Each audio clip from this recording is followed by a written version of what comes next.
Nada tengas que ver con fábulas profanas propias de viejas, más bien disciplínate a ti mismo para la piedad. Disciplínate a ti mismo para la piedad. Y hoy vamos a dar continuidad. Solo un par de personas, para que no me abarque mucho tiempo, que quieran compartir lo que habíamos dejado de inquietud la semana anterior. Algo está pasando aquí. 1, 2, 3, 4, 5, 6. Ajá. 1, 2, 3. No quiere pasar. Sí. El punto. Vamos a ver si tiene el punto. Tampoco. Sí, el punto sí lo tiene. Ahora sí, ya, gracias. Esa es la pregunta que habíamos dejado, o la tarea que habíamos dejado. Escucha la guía del Espíritu Santo para conocer cuál área debes trabajar la semana y disciplinarte en ello. ¿Alguien quiere compartir? Un par de personas que quieran compartir qué fue lo que el Espíritu Santo les indicó que era el área de su carácter que debían de trabajar. ¿Sí, hermana? Ok, excelente. Ahí está también el versículo bíblico de la hermana, le sirve, Romanos 12, 11. ¿Ve? 12. Ahí está.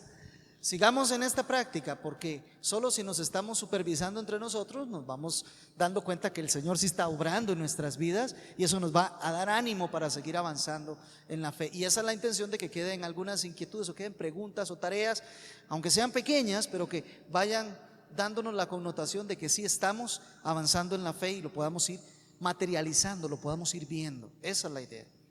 Hoy nos corresponde, había una segunda tarea, que solamente estaban eximidos de leer el segundo capítulo o el capítulo que seguía, aquellos que ya habían alcanzado el nivel de humildad que Dios exige.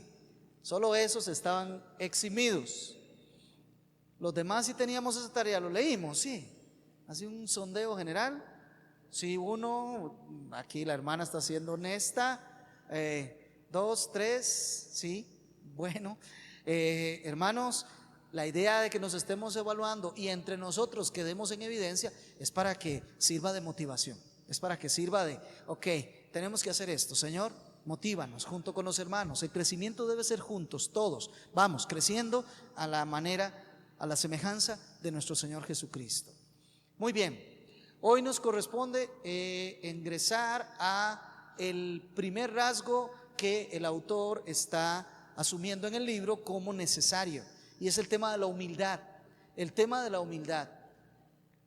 ¿Alguien me puede decir más o menos qué es la humildad? Realmente, cuando entramos al diccionario, cuando consultamos, no nos vamos a encontrar una definición de qué es humildad. No tenemos una definición, tenemos descripciones de lo que es diferente, ¿verdad? Por ejemplo, la hermana nos estaba dando una descripción de lo que es humildad. No tener más alto concepto de sí que el que se debe tener, es una descripción o una manera en que se manifiesta. Y es que eso es lo que pasa con la humildad. La humildad no tiene una definición, por decirlo de alguna manera. Humildad es, no, sino la humildad es esa cualidad que se manifiesta, se practica, se observa, se experimenta. ¿Ok? Eso es algo muy importante a considerar. Pero para comenzar a redondear un poco el tema, el autor nos dice: la humildad tiene la característica de ser una cualidad que solo pueden desarrollar las criaturas y no el Creador. ¿Ya? Porque viene precisamente de esa etiología que nos estaban hablando. Viene de el tema de que fuimos formados, de que fuimos hechos. Eso hace que nosotros tengamos una condición per se de ser humildes, o de una obligación de ser humildes, porque somos creados. Dios no es humilde, ¿por qué? Porque Él no fue creado. No es una cualidad de Dios. Ya lo vamos a ver. Dios no es un ser creado, entonces no le acompaña a Él la humildad, sino que a Él le acompaña la excelencia, a Él le acompaña la absoluta magnificencia, como es nuestro Dios, pero no la humildad. Eso es propio de nosotros frente a nuestra condición, a lo que somos, ¿verdad? Entonces, por esencia, por constitución, por creación, nosotros debemos de manifestar humildad. Ahora, Dios elogia la humildad, y esto es algo muy importante. Dios, como veremos de seguido, es cierto que Dios, cuando se humanó, entonces en nuestro estado, Él manifestó la humildad para que nosotros supiéramos que eso nos tocaba, ¿sí? Pero antes de ir ahí, ¿qué nos dice Lucas 18:14? ¿Sí? Perdón, hermana. Todo el que se humilla será enaltecido, exaltado, levantado, pero todo el que se exalta, ese será humillado. Entonces aquí hay algo sumamente interesante. Fíjese que dice, todo el que se humilla, es decir, el que toma la determinación de vivir de manera humilde, no vendrá de sí la exaltación, será, recibirá. Pero todo el que decide de sí ser orgulloso, entonces recibirá una humillación, la humillación. Esto es importante, hay un principio bíblico. Dios está ordenándonos y está diciéndonos, deben de humillarse. Y mire lo que dice Isaías 57:15, así dijo el alto y sublime.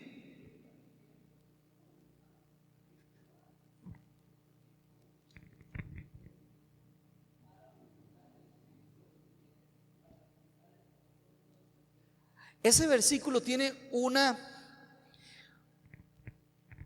un contraste inmenso que nosotros no logramos advertir con solo las palabras. Así dijo el alto y sublime, el que habita la santidad, el que habita las alturas de la majestad.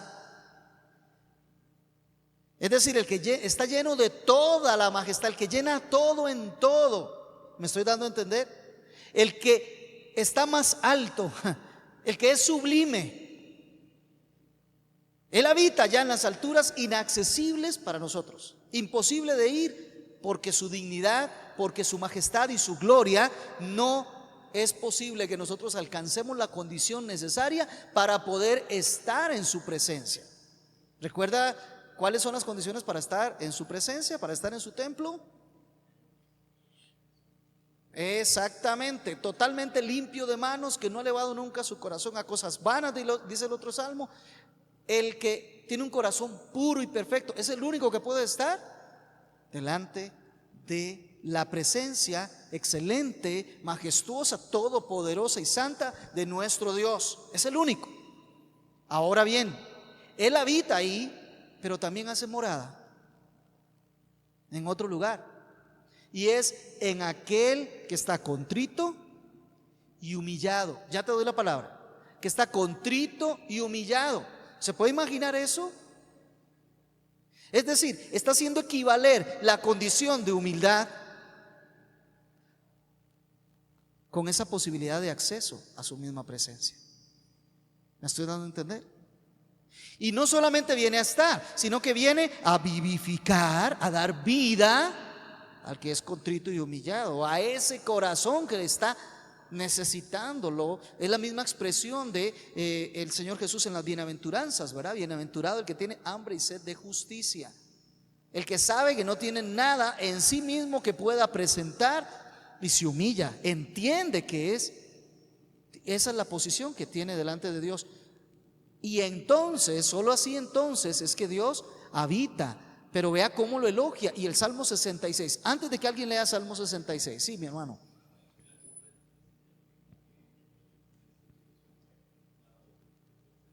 Bueno, no solo si yo digo que soy esclavo de Cristo no es suficiente. Si vivo como esclavo de Cristo, es donde está el punto.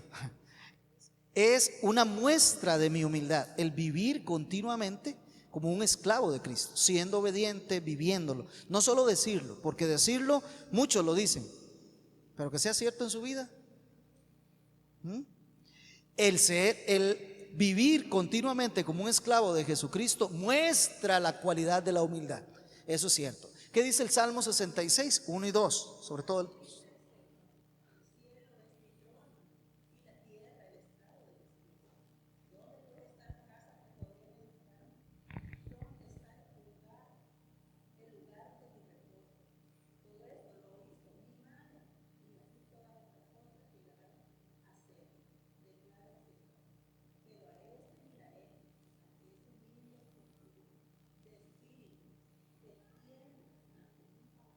Amén. Otra vez el contraste lo volvemos a ver. Yo hice los cielos y la tierra donde ustedes están, eso es el estrado de mis pies. Yo soy el absoluto, no hay un lugar donde yo pueda habitar, no hay un templo, no hay algo que me pueda contener. Yo soy inmenso, yo soy infinito. Sin embargo, una cosa hago: miro en señal de atiendo, cuido, protejo, guío a aquel que es humilde de espíritu. Toma de su tiempo el Todopoderoso y Soberano para cuidar, toma de sus recursos para proteger, toma de la atención celestial para estar puesta sobre aquel que es de un espíritu humilde. Entonces, estos son aspectos que nos hacen ver que Dios elogia la humildad, porque esa es la condición que le toca al ser que es creado, ser humilde. ¿Recuerdan lo que pasó cuando Satanás dijo: yo ya no voy a ser humilde, ¿verdad? ¿Qué dijo él? Me haré un trono a la par del Dios Todopoderoso, ahí me sentaré. ¿Qué está haciendo él? Se está poniendo al nivel del Creador, no se está sujetando a su nivel de criatura. ¿Y cuál fue entonces el pecado en que cayó precisamente el ser humano? Exactamente el mismo. El día que comas de eso serás como, tendrás un trono a la par de él, serás como él, ya eres independiente, eres como el Creador. Eso es vanidad, eso es orgullo, eso es contrario a mi condición de ser un ser creado, alguien dependiente, no autosuficiente, no alguien dependiente, alguien necesitado, alguien que solamente puede seguir adelante si el Dios Todopoderoso lo sustenta. Esa expresión es en la vida, esa expresión que se va realizando es lo que nosotros llamamos o lo que entendemos como humildad. Ahora sí, como decía la hermana, se adelantaba porque aunque no lo leyó, pareciera que iba leyéndolo. El Señor manifestó humildad en su humanidad.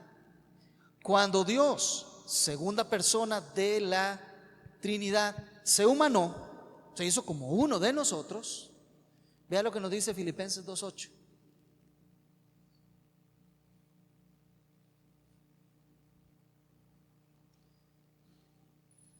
¿Qué nos dice Filipenses 2, verso 8? Sí, dale.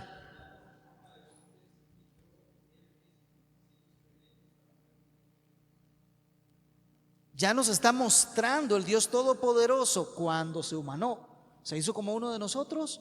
¿Qué es lo que nos corresponde? Humillarnos, siendo obediente.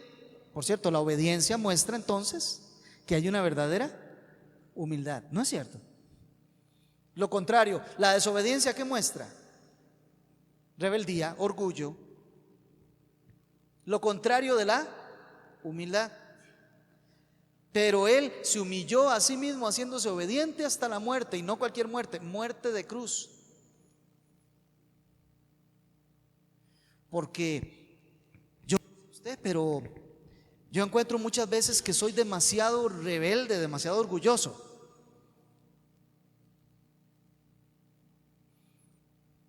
Y es que hay orgullos de orgullos, ¿verdad?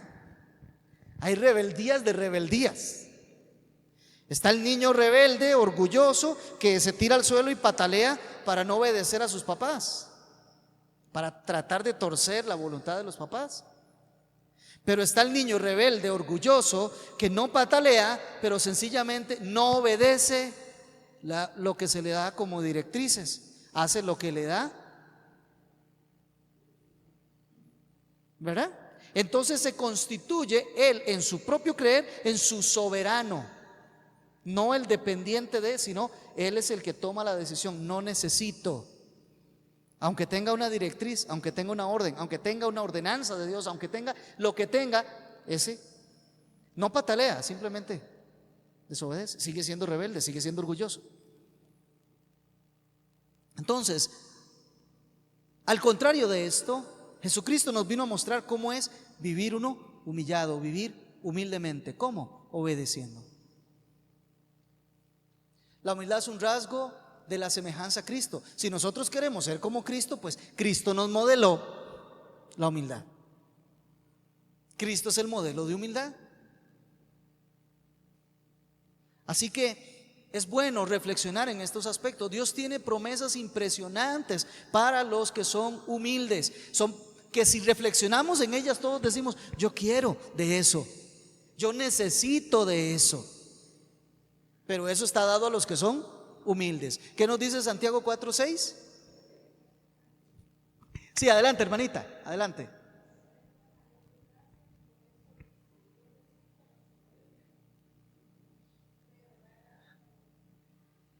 Observa, observa, observa. No sé si logramos dimensionar la profundidad de lo que hay en ese texto. Yo creo que nosotros leemos los textos muchas veces en carrera, a la ligera, y no dimensionamos lo que dice el texto. Pero Él da mayor gracia. Y usted dice: ya yo estoy en Cristo, ¿qué más necesito? Él da mayor gracia. Mire, pero es que yo necesito ser sano de mi enfermedad, por ejemplo, o que el Señor esté conmigo en la enfermedad. Está contigo en la enfermedad, pero Él da mayor gracia. De pronto necesitas que el Señor te dé, te saque de algunos temores, te libere de algunos temores que estás pasando. El Señor te libera, pero Él da mayor gracia. Pregunto, ¿usted de verdad tiene un anhelo por mayor gracia de Dios?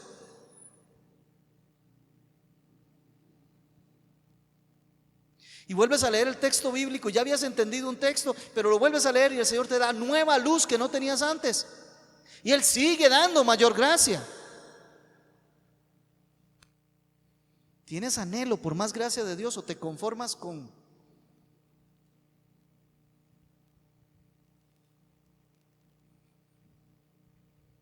O quizás no tiene más interés en seguir conociendo más de Dios, en seguir viviendo más en dependencia de Él. Eso es una muestra de total orgullo, como aquel que no ora por sus alimentos, porque los ve ahí en la mesa, porque cree que siempre los puede por sí mismo trabajar y obtener, en vez de darle gracias a Dios porque fue algo que Él le hizo llegar a la mesa. Como aquel que porque tiene trabajo no ora a Dios por su trabajo. No, él cree que ya lo tiene. Él da mayor gracia. Y además nos dice que Dios resiste a los que son soberbios.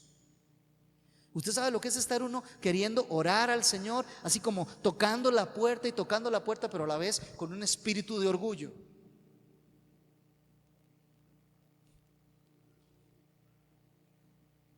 Ni yo le abro.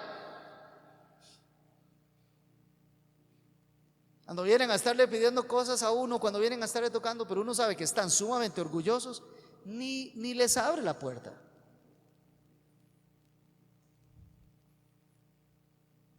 Dios en el cielo resiste, repele, aleja, no escucha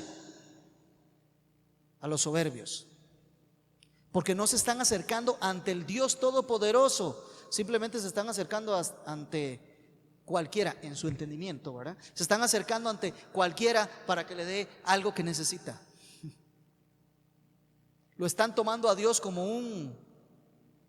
no sé, como cualquier otra persona, como cualquier ser, no como el soberano del universo del cual dependen, como el Dios todopoderoso y excelente.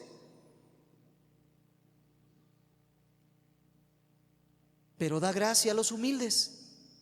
El que sí se acerca sabiéndose necesitado, el que sí se acerca entendiendo que está en posición de criatura ante el gran Creador, ante el Señor de la gloria, ese sí es recibido, a ese sí se le abre, ese sí viene en los términos correctos delante del Dios Todopoderoso. Y es el terreno de la humildad donde crecen los otros rasgos del fruto del Espíritu. Nosotros, si no comenzamos humillándonos delante de Dios, no funciona. Si se humillare mi pueblo, sobre el cual mi nombre es invocado, y oraren y buscaren mi rostro, y se convirtieren de sus malos caminos, entonces yo oiré desde los cielos, perdonaré sus pecados, sanaré su tierra, y ahora estarán atentos mis oídos y mis ojos a la oración en ese lugar. Pero ve cómo el Señor nos sigue diciendo: deje el orgullo y conviértase en una persona humilde. Sea humilde. Todos nosotros luchamos con esto. Y si usted dice: no, yo no lucho con esto, ya está manifestando su gran orgullo, su necesidad de comprender que su lucha apenas usted está empezando. Va a subirse al ring, va a comenzar apenas. Porque todos luchamos con diferentes formas de orgullo, diferentes maneras de sobresalir yo, de que yo puedo, ¿verdad? Todos luchamos con esto. ¿Sí?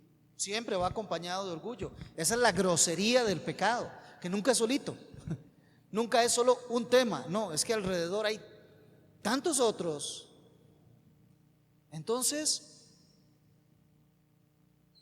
definitivamente necesitamos esto, y ya le vamos llegando a cuál es la manera práctica de luchar contra el orgullo. Pero primero tenemos que tener bien claro: no somos humildes, nos falta. Tenemos que luchar contra eso, y ser conscientes es el primer paso. Ahora, quedarse ahí pues no funciona. Dijimos, es solo el primer paso, tiene que seguir los demás pasos. Pero tenemos que ser conscientes de que sí somos altamente orgullosos. El no dejarse ayudar, como dice el hermano, y eso es manifestación de orgullo. Tengo necesidad, pero yo voy a ver cómo salgo adelante. Y usted dice: pero es que eso pasa aquí entre los hermanos. No, su relación con Dios. Tienes una necesidad, y no es cierto que lo primero que haces es buscar cómo tú suples tu propia necesidad. Entonces tú eres tu salvador, confías en tu mano, confías en tu capacidad, en tu conducta, en tu desarrollo, no en el Dios proveedor que desde los cielos tiene misericordia del que quiere tener misericordia. Y entonces nos toca rogar por misericordia. Somos altamente orgullosos. Por eso es importante empezar a atacar el orgullo en nosotros, buscando ser humildes. Cuando empezamos ahí, entonces el resto de las cualidades del carácter o rasgos del carácter de Cristo pueden empezar a florecer. Pero si no tienes la conciencia de que eres un ser creado, que necesitas de Dios continuamente, y no solo de Dios, necesitas de los demás, entonces estamos muy mal en ese primer punto. Humilde no es el que puede hacer todo por sí mismo, el que lo logra. No, humilde es el que siempre entiende que tiene grande necesidad de Dios. Y la humildad se manifiesta en todas nuestras relaciones: nuestra relación ante Dios y su palabra, nuestra relación con nosotros mismos, nadie tenga más alto concepto de sí que el que debe tener, y nuestra relación con los demás. La humildad es la actitud apropiada con la que nosotros debemos abordar nuestras relaciones, con la que debemos abordar las circunstancias. No tiene una definición precisa, se describe solo por aplicación. Y cuando decimos circunstancias, ¿cuántas veces te has escuchado quejándote por algo que ocurrió o que te está ocurriendo, en vez de decir: Señor, gracias porque la porción que tienes para mí es esta?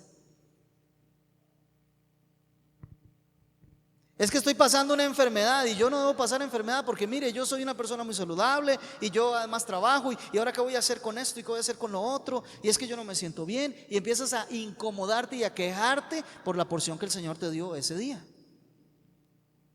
en vez de recordar que yo soy ayuda en todo tiempo, dice el Señor. Búscame, yo puedo ser hallado, yo estoy contigo. Yo soy el que te estoy formando. Es más, tus tiempos, lo que te va pasando cada día, están en mis manos. Yo soy el que estoy administrando tu vida. Yo soy el que te traigo salud tanto como te traigo enfermedad. Te traigo riqueza tanto como te traigo necesidad. Deberías estar contento, ¿sí? ¿Cuál? Por supuesto, la queja es una manifestación enorme del orgullo. Vea a una persona quejándose para que vea usted ahí donde hay orgullo. ¿Por qué esa persona se queja solamente? ¿O porque no hicieron lo que ella esperaba? ¿No se cumplió su expectativa? ¿O no le trataron como ella piensa que debieron haberle tratado? Y entonces por eso se queja. ¿Me estoy dando a entender? Las dos cosas son manifestación de orgullo. O reclamarle a Dios: ¿por qué me está pasando esto a mí? ¿Qué estaré pagando? Son esas manifestaciones ante Dios, como que Dios tuviera la obligación de explicarle lo que está haciendo en la vida suya. Usted es una criatura, ¿se acuerda? Usted es un ser creado, y el que lo creó es el que tiene un plan y un propósito de qué va a hacer en su vida, y Él lo va a cumplir. Y no tiene obligación de explicarle por qué está haciendo las cosas. Pregunto, usted puede leer el libro de Job desde el primero hasta el último de los versículos, y en algún momento Dios le explica a Job por qué está pasando lo que está pasando. ¿Se lo explica? No. Cuando él empieza a decir: Señor, pero esto, Señor, pero otro, le dice: Señor, ok, siéntate, ahora respóndeme, soy yo el que le voy a preguntar. ¿Dónde estaba usted cuando yo comencé a hacer los cielos? Usted me dio las medidas, donde yo tenía que poner las estrellas y el Pléyades y todas estas cosas. Usted fue el que me explicó cómo es que yo debo de hacer los animales. Es usted el que tiene el control, es usted el que sabe qué hacer con cada una de las cosas de la creación, incluido usted. ¿Y qué termina diciendo Job? Mejor pongo mi mano, dice, sobre mi boca y me quedo calladito. El Todopoderoso, Él es el que sabe. Cuán insondable, diría Pablo ahora, y tan profunda es la sabiduría de Dios. Imposible de entender lo que Él está haciendo, pero Él lo está haciendo. Entonces, la humildad requiere comprender estas cosas y medir lo que me está pasando y las relaciones con los demás a partir del hecho de que Dios es el que está desarrollando un plan en mi vida. Si es que verdaderamente eres un creyente y entiendes esto, porque por eso le llamamos a Él Señor. Él lleva el control, Él tiene el dominio, y no porque yo se lo di, siempre lo ha tenido, lo que pasa es que hasta ahora lo reconozco. Sí, hermano.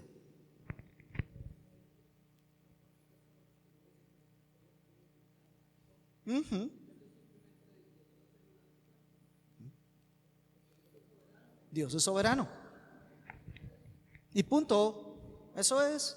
Algunos atisbos de algunas razones tenemos en las Escrituras, pero hay preguntas que no están en las Escrituras. Entonces sencillamente Dios es soberano y lo está haciendo así. Nada más. Confiamos en sus propósitos, confiamos en su buena voluntad, confiamos en que Él siempre es bueno, y ya está. Este es el punto. Ahí es donde llega la fe. Ahí es donde nosotros de verdad confiamos en Él. Ahora, humildad primeramente ante Dios y su palabra. Esto inicia con una concepción elevada de Dios. Si creemos que Dios verdaderamente es soberano, si creemos que verdaderamente es el creador de los cielos y la tierra, es decir, si creemos el primer versículo de las Escrituras, vemos que Él es todopoderoso, ¿no es cierto? Y vemos que Él es soberano. Él dijo: sea la luz, y la luz de una vez fue. Él dijo a la tierra: produzca, y la tierra de una vez produjo. Él es soberano. Él es el dueño, Él es el que ordena. Él es el que le dijo: descúbrase lo seco y reúnanse las aguas. Y así ocurrió. Él está haciendo con su creación como Él ha determinado en su voluntad, en su soberana voluntad, hacer todas las cosas. Él es excelente en todo lo que hace. Además, todas las obras las hizo con sabiduría, nos dice el salmista. No se pierde la sabiduría, nos damos cuenta en toda la creación, y todo cumple sus propósitos. Incluso el Señor cumplirá su propósito en mí. ¿No cumplirá en usted? Él es todopoderoso, Él es excelso, tiene todos los recursos a su disposición, tiene todo el poder a su disposición. Tienes que tener una concepción bien alta de quién es Dios, bien elevada, no es comparable con absolutamente nada. Él mismo lo declara: ¿a qué me compararéis? No se compara a un ser humano, no se compara a un ángel, no se compara a la creación entera. Él es muy, muy, muy distante de cualquier cosa que nosotros hayamos podido pensar alguna vez con qué comparar a Dios. Él es el Todopoderoso. Él es infinito en majestad, en santidad. Él es infinito. Él no solo es santo, Él es todo lo santo que se puede llegar a ser. Él es la definición de santidad. Eso lo entendió Moisés. Mire qué nos dice Éxodo 34, 5 al 8.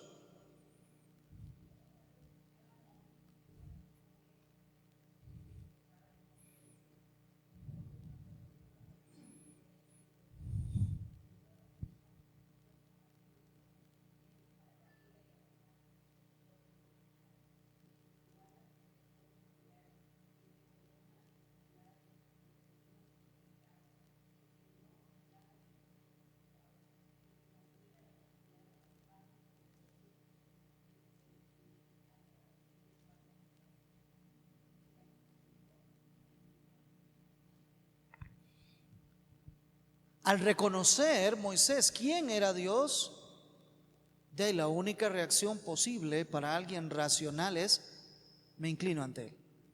Y se puso de rodillas y metió su cabeza entre sus piernas y se doblegó, se humilló ante Dios, sabiendo quién es Él, la excelencia de su santidad y cómo tiene misericordia, millares, cómo tiene gracia. Lo mismo entendió Isaías, ¿no es cierto? Isaías en el capítulo 6, 1 al 5, cuando él se ve ante el trono del Señor y él dice: ay de mí, ¿verdad? Y él se humilla. Y lo mismo le pasa a Juan en Apocalipsis, cuando ve la descripción. Si ustedes quieren saber cómo es Jesús ahora, ¿alguien quiere saber cómo es Jesús ahora? ¿Alguien quiere saberlo? Sí. Bueno, ahí tiene su texto. ¿Alguien quiere saber cómo son sus pies? Ahí dice. ¿Cómo son sus muslos? Ahí dice. ¿Cómo es su rostro? Ahí lo dice, así que anótelo ahí. Descripción de Jesucristo. Apocalipsis 1, 12 al 17. Ahí te describe cómo es el día de Jehová, nuestro Dios, nuestro Señor Jesucristo. ¿Cómo lo es? Ahí está descrito. Pero bueno, sigue nuestra comparación con Él. Somos conscientes de nuestra bajeza y entonces empezamos a evitar el orgullo. ¿Qué hizo Moisés? Se doblegó. ¿Qué hizo Isaías? Se doblegó. ¿Qué hizo Juan? Se doblegó. ¿Qué hizo Daniel? Se doblegó. Ezequiel, se doblegaron.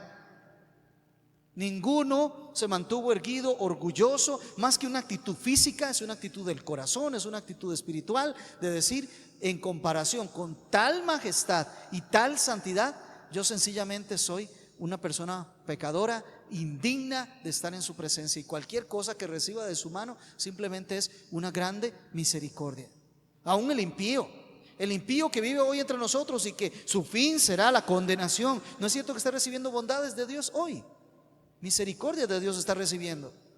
El sol todos los días, la lluvia todos los días, el alimento, la salud. Aunque va camino al infierno y se va a condenar eternamente, está recibiendo bondades de Dios hoy. Porque Dios es bueno, lleno de misericordia. No recibirá la salvación ni esa gracia que Él da mayor a los humildes, pero está recibiendo bondades de Dios. Tenemos que tener una concepción bien clara de quién es Dios, y entonces veremos claramente quiénes somos realmente nosotros. Por eso es que Moisés dice: haces misericordia a millares, considerando lo que somos. Eres de verdad lento para la ira y muy grande en misericordia. Eres muy lento para la ira. Y estamos hablando del Dios del Antiguo Testamento, por cierto. Aquellos que dicen que el Dios del Antiguo Testamento era un Dios lleno de ira y el del Nuevo lleno de amor. No, estamos hablando del Antiguo Testamento, y se le conoce como el Dios lento para la ira y grande en misericordia. Debemos de ser conscientes, y con esto entonces empezamos a vacunarnos contra el orgullo. Con esto empezamos a vacunarnos contra el orgullo. Quien entiende quién es Dios, por causa de lo cual también entiende quién es Él, de inmediato ya no tiene nada que estar reclamando. Ya no hay queja. Ya se da cuenta que todo lo que recibe es misericordia. Aunque ese día le dio la espalda al mejor amigo, es misericordia de Dios. Aunque ese día el hijo le hizo un revés, es misericordia de Dios lo que le sigue teniendo. Es misericordia de Dios. Todo lo que está recibiendo es algo bueno. Más bien, si me dan lo que mereciera, ¿dónde estaríamos?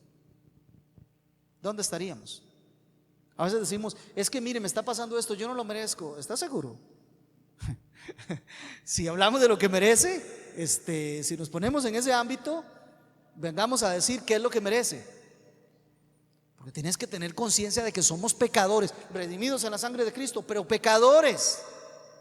No nos estamos comportando a la altura del Dios Santo, Dios Todopoderoso, ante el cual estamos. No nos estamos comportando así. Todavía somos grandemente pecadores. Digo, porque por ahí algunos creen que ya el que vino a Cristo ya no pecó más. No, somos pecadores y no cometemos errores, cometemos pecados. Así los llama el Señor. Él no les llama errores, Él les llama pecado, con la gran bendición de que ya está resuelto en Cristo Jesús para nosotros. Y entonces venimos y confesamos nuestros pecados, y Él es fiel y justo y nos perdona nuestros pecados. Pero no perdamos de vista que tenemos que estar aceptando todo lo que Él nos da. Como Job, ¿aceptaremos de Dios el bien y no aceptaremos el mal? Entonces sí somos más orgullositos, ¿verdad? Somos nosotros los que decidimos qué sí debemos aceptar y qué no. Recuerde, usted es criatura, yo soy criatura. Mire, cuando empezamos a pensar en esto, muchos de nuestras tristezas, dolores, decepciones y todas esas cosas se empiezan a ir. ¿Verdad que sí? Es que aquel me traicionó. Bueno, gloria a Dios, él sabe lo que hace con mi vida. ¿Verdad? Hablando del pecado y de la gracia de Dios, porque el hecho de que Dios no permite que el ser humano se corrompa hasta tal punto de destruir a sus hijos es gracia. Totalmente. Y muchas veces nos quejamos de lo que el impío nos hace y nos quejamos contra Dios por lo que el impío nos está haciendo, sin darnos cuenta que pudo ser peor. Correcto. Y que Dios evitó que sea peor. Por ejemplo, que vivimos en paz, y eso es una gracia de Dios, ¿verdad? Y deberíamos humillarnos por eso, porque en realidad Dios está deteniendo nuestro pecado al redimirnos, y el pecado del que nos rodea para que no nos masacre, ¿verdad? O que nos haga cosas peores.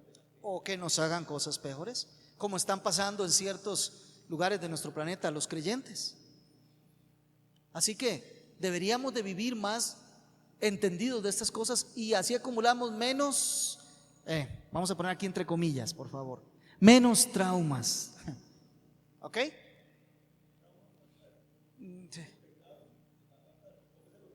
¿Es el orgullo?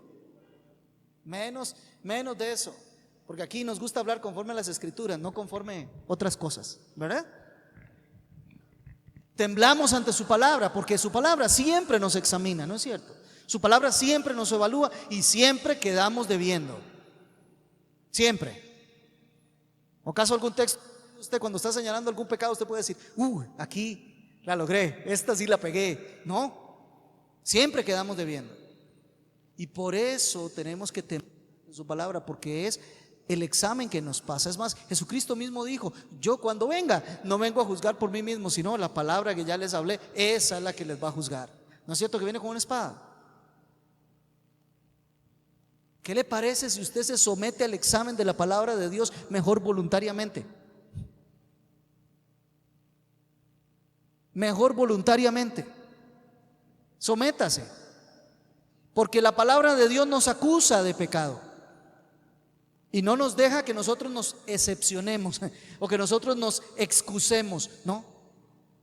Usted no puede llegar a decir, es que mi papá nunca me explicó cómo, o es que mi mamá nunca me ayudó con, o es que mi esposo tampoco nunca me ayudó, mi esposa tampoco me ayuda con.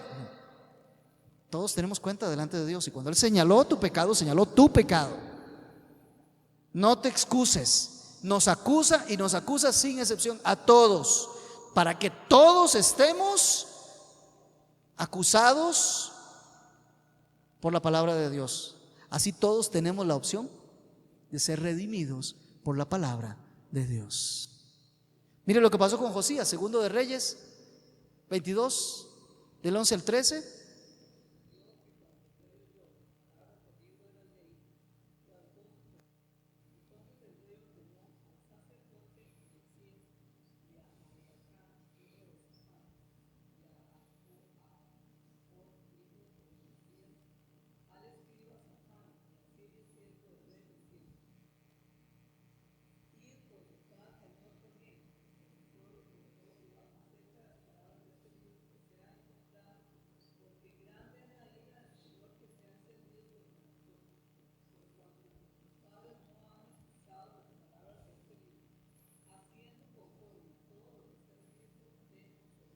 Amén. Ve lo que hizo el rey Josías cuando encontraron el rollo, cuando encontraron el libro y lo leyeron. De una vez entró en él la convicción del pecado y temió y le dijo al sacerdote: vaya, pregúntele a Dios a ver si hay forma de que tenga misericordia de nosotros. Pero se vio condenado ante el pecado. Sin embargo, el libro de la ley, que está completo para nosotros hoy, sí nos dice cuál es el perdón de esos pecados, sí nos dice dónde está la redención. Y por eso es que necesitamos todo el tiempo el evangelio de nuestro Señor Jesucristo. Necesitamos todo el tiempo la sangre que nos limpia de todo pecado, porque el libro va a estar continuamente señalándonos, para que continuamente temblemos ante la palabra del Señor, que nos señala, nos acusa, pero también nos trae redención. Nos maravillamos de escuchar, estudiar, comprender y experimentar su palabra. Eso debe maravillarnos a nosotros, porque usted dice: mire, ese libro lo escribieron hace años, ¿verdad? Miles de años atrás, y lo leo y está hablando de la situación de mi vida de hoy, y hoy me vuelve a dar la esperanza, después de haberme dejado en evidencia, me vuelve a dar la esperanza de que en Cristo hay perdón pecado, y no solo el perdón, sino la limpieza, que es lo que estamos buscando: ser santos, vivir santidad, no seguir acumulando, sino seguir limpiando. Esto es precioso, humildad ante Dios y su palabra. Pero también tenemos que ver que tenemos que tener humildad respecto de nosotros mismos. Esto es importante, la humildad ante los dones, las habilidades, los logros. Estas cosas reconoce con gratitud que son bendiciones de Dios. Mire, si usted tiene una buena salud, eso es una bendición de Dios. Y si usted tiene un trabajito, eso es bendición de Dios. Y si tiene alimento, es bendición de Dios. Y si tiene un techo sobre su cabeza, eso es bendición de Dios, ¿sí?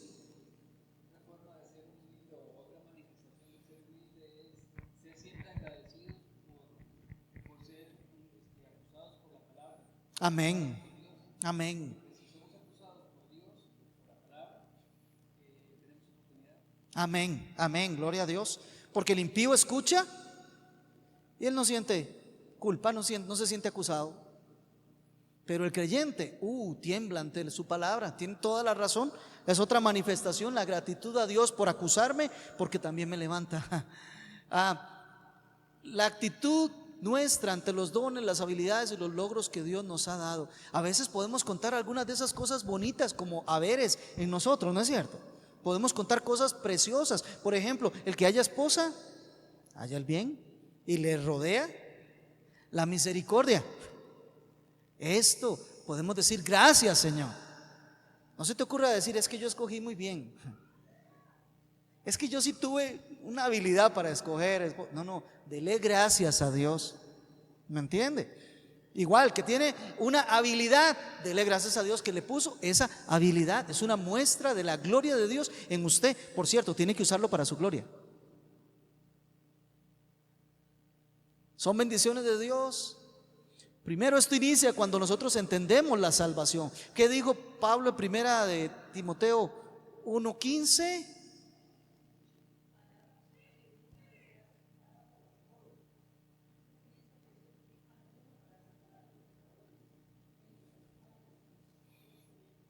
Es que cómo nos cuesta a nosotros tener esta actitud de Pablo, ¿no es cierto?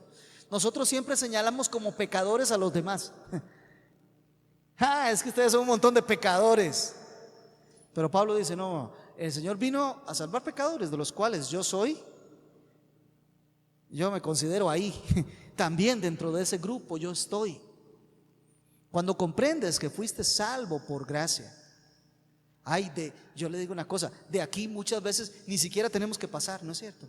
Ahí deberíamos de vivir agradeciendo a Dios todos los días porque fuimos salvos por gracia. No importa lo que siga de aquí en adelante, soy salvo por gracia. El Señor vino a salvar pecadores y yo estoy incluido, yo estaba en esa lista. Recuerda que hay un libro de la vida del Cordero y usted está ahí. Dele gracias a Dios todos los días, no lo olvide. Usted no está ahí por muy hábil, usted no está ahí por muy grande o pequeño o por muy gordo o delgado, usted no está ahí porque tenga buen trabajo o no, usted está ahí por gracia, por la gracia de Dios, solo porque Él quiso. Y nos eligió antes para que nadie después venga a jactarse de que fue después porque hizo algo o logró algo en su vida. No, nos eligió desde antes del mundo precisamente para que tuviéramos esa conciencia. El Señor vino a salvar pecadores. Considere usted un pecador, y si está en Cristo, un pecador ahora redimido. Los dones y las habilidades de todas maneras que usted pudo desarrollar en su vida, que vinieron a usted de todas maneras, son por gracia. Mire lo que dice 1 Corintios 4:7.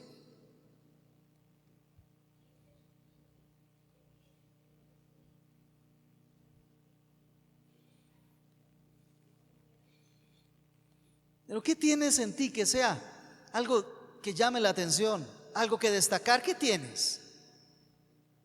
Y al final, si hay algo que puedas decir, eso que tienes no fue por gracia, no lo recibiste, no fue que Dios te lo dio. Entonces, ¿de qué te jactas? No debe haber oportunidad para la jactancia, para el orgullo otra vez, en nosotros. Lo único que debe haber es gloria al Señor Jesucristo, por cualquier cosa que Él haya querido hacer en nosotros, por cualquier cosa que haya querido darnos o quitarnos, porque necesitamos que nos lo quitara. Es gloria y honra a Él. Toda habilidad o ventaja proviene de Dios, debemos administrarla y debemos de servirle a Él con esa habilidad, con esa ventaja, con eso que Dios te dio. Sírvele a Él. Para eso es. No se te dio para ti mismo, se te dio para que lo administraras correctamente y se te va a pedir cuentas por eso. Se te va a pedir cuentas por cada cosa que se te dio. Los días, meses, años que te dieron aquí en la tierra, te van a pedir cuentas por eso. Es más, de toda palabra daremos cuenta.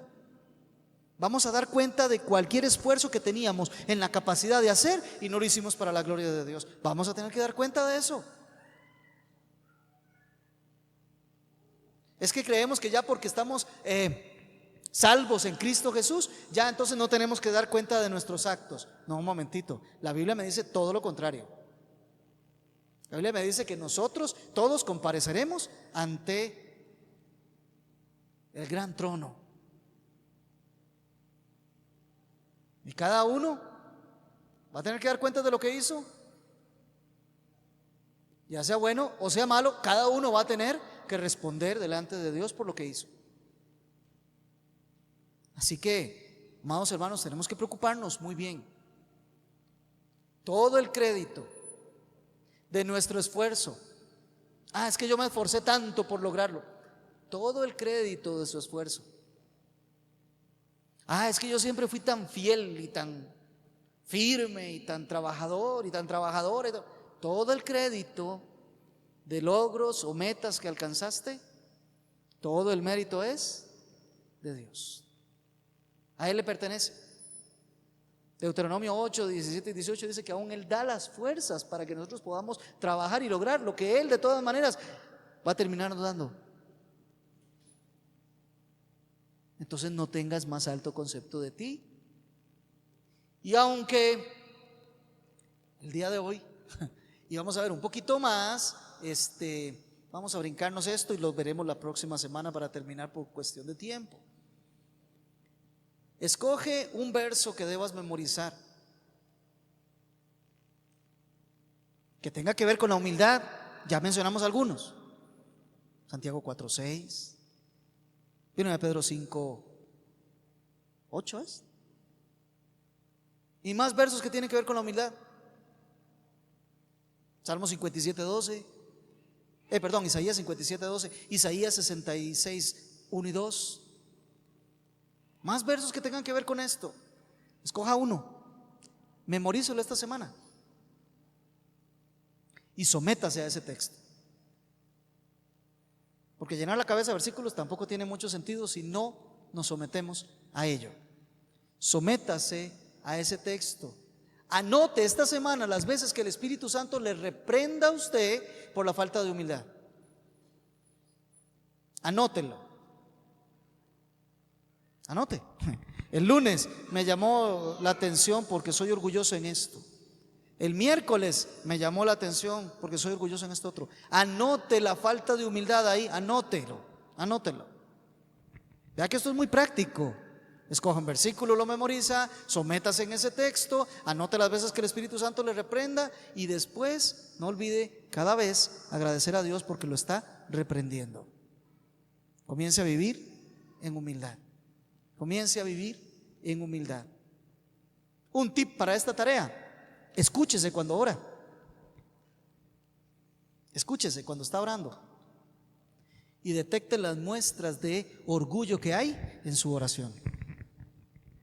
Señor, gracias porque no soy como aquel. Yo sí doy diezmo de todo lo que gano. Yo ayuno 2 veces a la semana.